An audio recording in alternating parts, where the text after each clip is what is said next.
আজকের এই ভিডিওতে আমরা রায়মার্টিন প্রশ্নবিচিত্রা 2024 ক্লাস 6 এর পরিবেশ ও বিজ্ঞান বিষয়ে যে তোমাদের তৃতীয় ইউনিট টেস্টের জন্য 6 নম্বর স্কুল রয়েছে, তো এই প্রশ্নপত্রের উত্তর নিয়ে আলোচনা করব।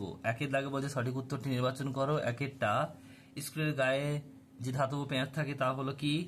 তা হলো নততল। Option number B. আলম্বর মাঝে অবস্থান করলে সেটি কি?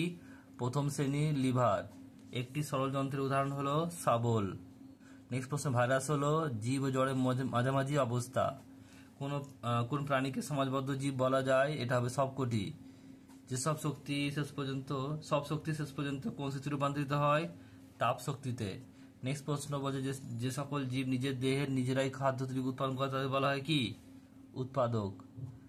কোনটি মৌলিক রাশি? এটা হবে প্রদত্ত সবকটি। উদ্ভিদের বৃদ্ধি পরিমাপক যন্ত্রের নাম অক্সানোমিটার। প্রদত্ত কোনটি লোহার চিহ্ন? এফি।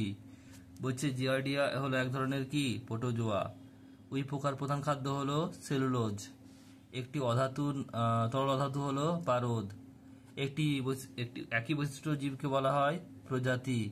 বুদবুদের সাহায্যে বাসা তৈরি করে, এটা হবে কি? প্যারাডাইস। একটি চৌম্বক পদার্থ হলো নিকেল। বলছে নততল যত হারানো হয় তার যান্ত্রিক শক্তি তত বাড়ে। অণু ও পরমাণুর পরিমাপের একক হলো মোল। নেক্সট প্রশ্ন পরেরটা দেখো কি বলছে। এটি নবীকরণযোগ্য শক্তি উৎস হলো সৌরশক্তি। নেক্সট প্রশ্ন বলছে প্যান্থ্রাস টাইগ্রিস কার বিজ্ঞানসম্মত নাম? বাঘ। সোনা ল্যাটিন নাম কি? বলছে অরাম। Option number C.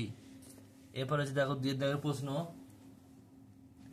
একেরটা বলছে মানুষের বাহু কোন শ্রেণীর লিভার? তৃতীয়। একটি এককোষী ছত্রাকের নাম? ইস্ট। বলছে ছত্রাকের দেহ কি দ্বারা গঠিত? মাইসেলিয়াম। বলছে কোন প্রকৃতির পিঁপড়েরা অনবরত বাসা বদল করে? এটা হচ্ছে যাযাবর। কোন যৌগের সংকেত PH3? এটা হবে ফসফিন।